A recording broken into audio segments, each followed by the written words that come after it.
Welcome to the Miracles Happen Fertility Podcast, where it's all about using the power of your mind to create hope, health, and miracles on your fertility journey. And now your host, a dash of science and a heap of spirit, Dr. Maria Rothenberger.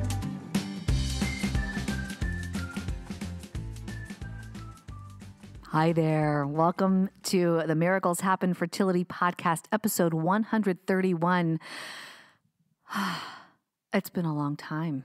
It's been a long time since I created a podcast episode for you. It's been about a month.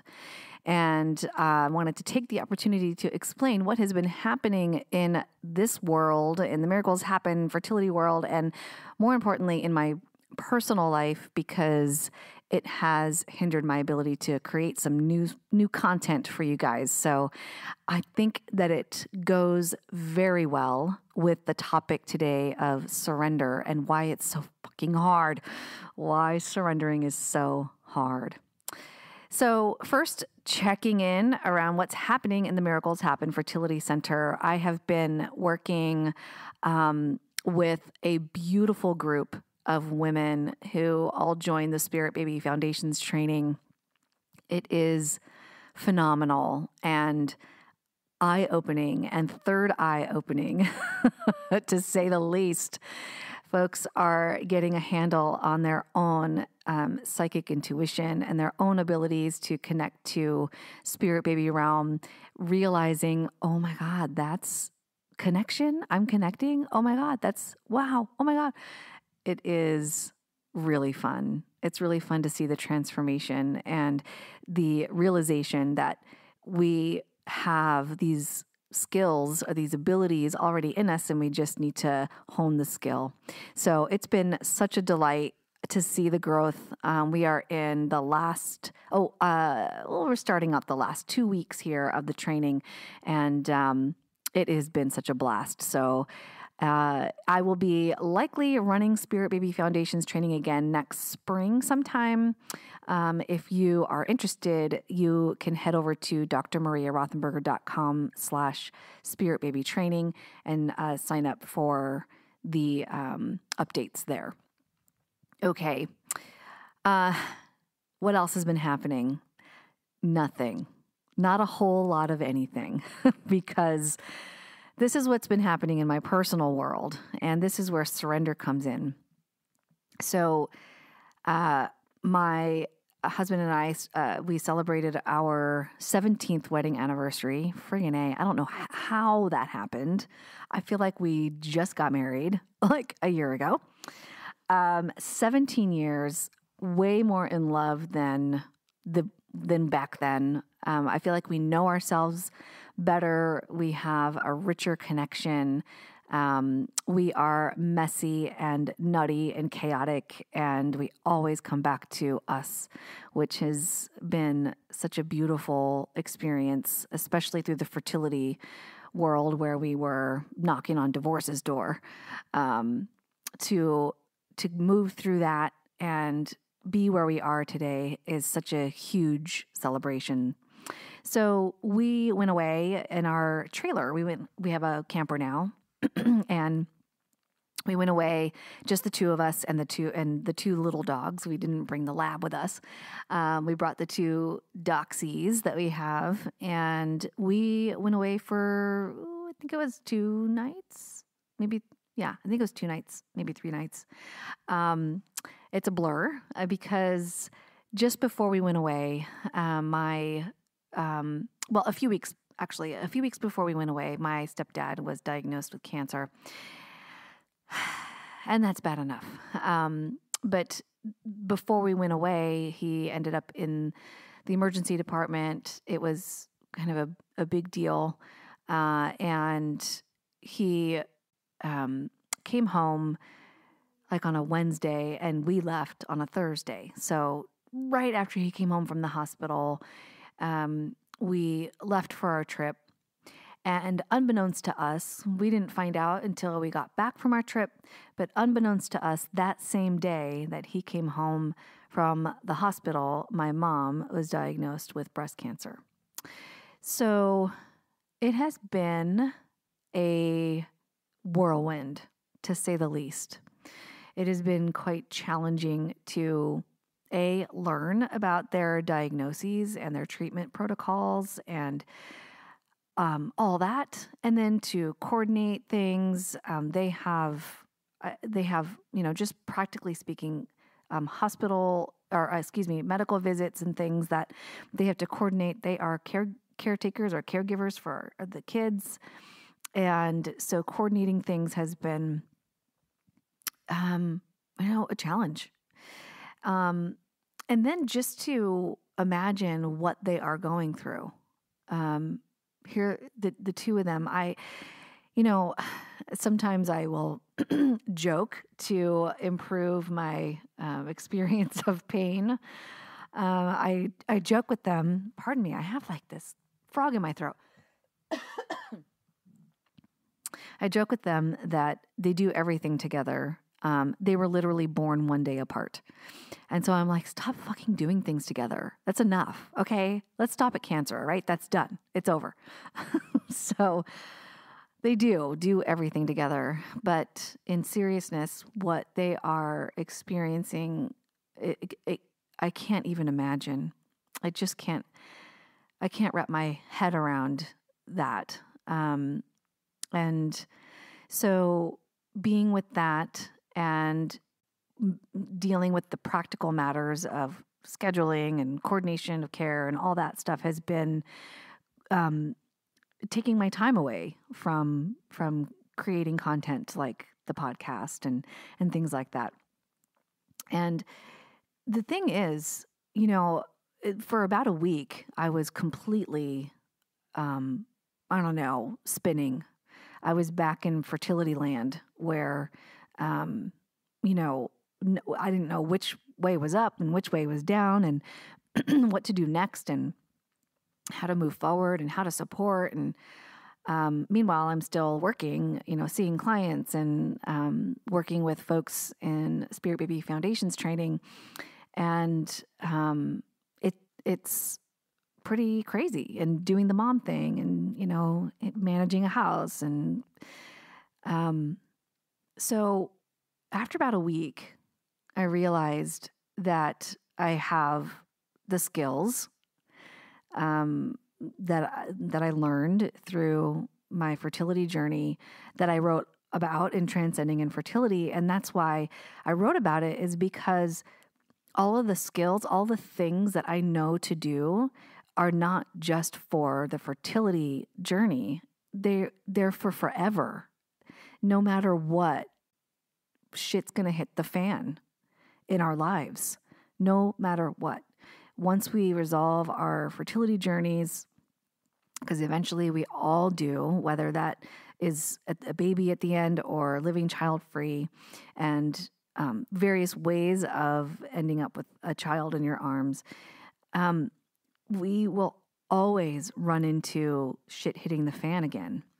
And so the things that I talk about in Transcending Infertility are all useful for the rest of your life. P.S.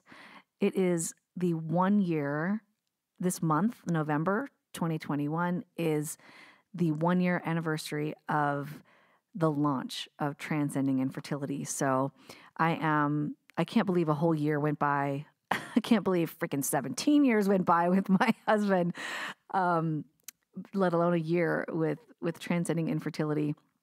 And I'm proud to say that it is making an impact and helping folks really hone their own abilities within them. You don't need to lean on other people eventually. It's fine and a beautiful thing in the beginning, but being able to hone your own abilities inside and take care of yourself is a gorgeous, amazing thing. And you'll be able to use it for the rest of your life, like I am right now in the midst of this health crisis for my parents. So I thought it would be really helpful to talk about surrender today. And especially why it's so damn scary. Now, I'll tell you, over the last month, that first week I was crazy spinning and things. And then I just immediately surrendered. And it wasn't hard this time because I know it works. I know it does. So, but I do want to talk about when you're not practiced with surrendering, why it's so hard. So first, I just want to talk about what surrender means. And it's letting go of control. And I often talk about how letting go of control actually brings you more control. Now, there are a lot of reasons for that, but I'll just gloss over the basics because really, when you are attempting to control the universe, Gabby Bernstein calls it strangling the universe, like, gimme, I need to make this shit work. You actually expend so much energy, and then you feel actually more out of control when shit doesn't exactly go your way. So you end up being much more exhausted, and you have less ability to see the forest for the trees. You have less ability to see and to feel into what is my next move here. You're just so full of information and decision-making and chaos that it feels way more out of control than when you let go or you surrender. So letting go is the way that I picture it in my mind is when you let go, you stop controlling things. You stop attempting to control everything. The surrender piece is you go for the ride. So now you are continuing to let go and then allowing things to happen. So surrendering is more the process of continual letting go. I hope that makes sense. So why it's so damn hard? Why is letting go and surrendering so freaking hard? Because it's vulnerable. That's the bottom line. It's vulnerable. We operate under this illusion that if we put all the pieces in place, it'll work out. Now, you know from the fertility world that that's not how it goes, right? I've done step 1, step 2, step 3, all perfectly, all in order. All my things are exactly where they need to be. Boom, failed cycle. Failed adoption. Another adoption fall through. Whatever it is that's coming, failed GS, gestational surrogate, donor cycle, whatever it is that you're moving through in this process, you do all the things, make sure you get all the things right, they're all in order, and it still doesn't fucking work out. Surrendering is hard because even when we attempt to control things, they don't work out. So I want you to imagine that instead of attempting to control all the things, that you do what you know you need to. That doesn't mean like laying down all day watching, like binging Netflix or something. It does mean doing things, but it means that you then let go of the outcome. This is a Buddhist practice, right? Detachment, practicing detachment. Practicing detachment does not mean that you don't do shit, that you don't make things happen in your world or you put things in place. It just means that you detach from the outcome of that. So what ends up happening is that you feel a sense of relief. You feel a sense of recharge, like, okay, I am resting now. I put all the things in place that I need to do, and I am resting now. Now, what that looked like for me specifically is that I had to let some things go that are normally on my plate, like creating a podcast episode or 3 or 4 podcast episodes. I had to let that go because they were not part of what could fit in my bandwidth at the time. And still, right, it's only been like a month. So I'm slowly adding some things back in, like this beautiful podcast that supports people so much. And I love doing it. But letting go meant, okay, I need to home in on, these basic things that I need to get done. They're have-tos. and then slowly adding in additional things that I really want to get done. So the letting go piece, it doesn't feel scary for me anymore, but it does in the beginning because, here's what maybe Maria from 10 years ago would think, oh my God, but if I don't get that podcast out, people are going to be mad. People are going to be angry. They're going to be confused and think that I've jumped ship or whatever, right? Like all these scenarios that I can create in my mind around others' reactions. And I have to tell you, nobody was knocking down my door asking where my podcast episodes were. Yeah. And like, why not? Why wasn't that happening? Hey, now that I think about it, why wasn't that happening? Just kidding. I think because everybody is living their lives, right? Everybody is living their lives. And a month goes by and we're like, oh, really? A month went by? Oh, I didn't even notice. So, but I want to help you highlight that in your own life, right? Like, if you don't get certain things done because you're homing in on the things that need to get done, people will be okay. You will be okay. Actually, you will be better than you would have if you were holding on tight to everything all the things that you need to get done or you thought you needed to get done or that have to get done. And oh my God, I can't let this thing go. I can't say no. I can't set boundaries. I have to say yes to all the things. Because obviously you stretch too thin when you say yes to all the things. So I had to create boundaries. I had to let go.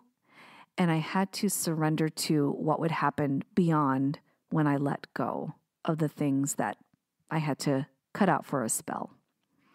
And guess what? That I know of, everybody lived. That I know of, everybody lived. Did some things fall by the wayside? Absolutely. Totally, absolutely. I volunteered, for example, to make a crock pot soup for my kids' school while they did parent-teacher conferences. That morning, I realized, oh shit, I forgot to get those ingredients.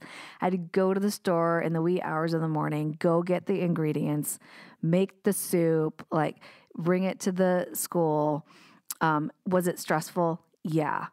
Was it as stressful as it would have been if I had been carrying all the things and doing all the things? Absolutely not. Also, I didn't have some things like they asked us to use a crock pot liner. Like these are tiny things, right? I didn't have one. I didn't have time to go get one. Too bad. I made it without the crock pot liner. Everybody lived. Did I go and pick up the crock pot after, like right after? No, it sat there a week. Everybody lived. It's okay. It's okay. You haven't heard from me in a month in my podcast. You're alive. You're breathing. You're not pissed, probably. It's okay. So I let go of needing to do all the things that I do in my daily life so that I can get basic things done. And yeah, I surrendered to the process. I surrendered to the fact that I'm going to forget some shit. I'm going to forget to make the soup. And then I'm going to figure that out too. I'm going to realize that things are going to hit me. They're going to come my way without me being completely prepped for it, right? There's part of that needing to control things is preparing for every possible scary scenario. You know, the what if land. What if this happens? What if that happens? What if this happens? What if that happens? You know it well. And it's crazy making. Nobody can plan for every single possible scenario in the quantum universe, right? And we know from quantum physics that there are infinite possibilities. So may as well live with the reality that you are in right now in this moment, in the now, and roll with it. Are you going to be stressed sometimes? Yeah, but guess what?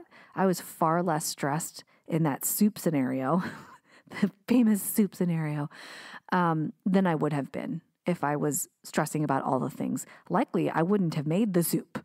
I just wouldn't have gotten done because I would have so much more on my plate or bowl. No pun intended.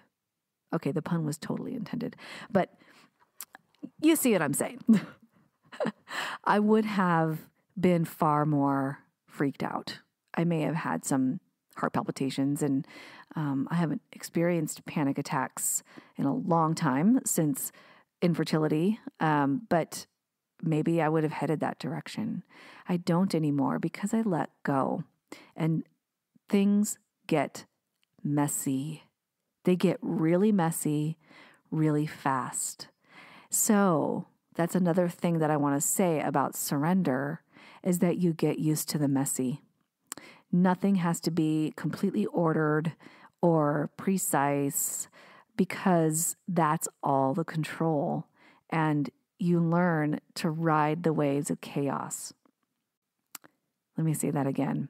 You learn to ride the waves of chaos. Even me saying that feels like, oh, who wants to fucking do that? Nobody wants to do that. Let me quick get some building plans for a boat and I'll just ride the waves in my pretty boat, okay? No, it's far more stressful that way. When you ride the waves of chaos and you trust that there's peace on the other side, you win. You win every time. And let me tell you, the only way to trust that there is peace on the other side of chaos is to be in the freaking chaos and end up on the other side in peace. You know this from personal experience too. You've ridden these waves. You've just tried to control it every single way, every single moment of the way through the chaos, through the craziness. And on the other side, do you feel peace? No, because you felt such a need to control shit and it didn't work. There was still so much chaos. So now you're on the other side of the chaos thinking, oh my God, I hope that doesn't happen again. What if that happens again? I don't know what to do. Let me plan for all the things. Because you're still in chaos. You're still in that space of non-peace. So when you practice surrender, which requires first, okay, I'm going to let go of this. I'm just going to let go of the things. And then you surrender to the process. You surrender to what comes your way while still doing some things. Like you still need to prep things, but you don't need to control every single aspect of everything. When you begin to do that, and then you wind up on the other side of the chaos feeling settled and like, okay, I got through that. And now I'm on this side wanting to hug myself from that time. That's how I feel about infertility. That I feel peaceful. Oh my gosh, I'm actually okay right now. I don't need to control anything right now. And you know what? I know there's another wave of chaos coming, and I don't need to control that either because I will survive it as I'm surviving right now. So you begin to build trust in yourself that you'll know what to do when the shit hits the fan. That is probably the most important point that I want to make. You will be able to trust yourself to know what to do when the shit hits the fan. Now, I've been practicing surrender and letting go for a long time now, but that doesn't need to happen. You don't need to do this for 10 years to trust yourself. I did this before I even became a mom. It didn't take long at all. Maybe a year of practice, letting go, feeling the chaos, ending up on the other side, taking my deep breaths, being self-compassionate, and trusting that I can do that again because I did it already. That's that proving you can do hard things thing. All right, so vulnerability is very hard. That's why surrender is hard. And the only way to begin to move through surrender really well and to end up on the other side with peace is to freaking let go, surrender, feel the chaos, and then breathe on the other side of it. Okay, I'm going to go breathe.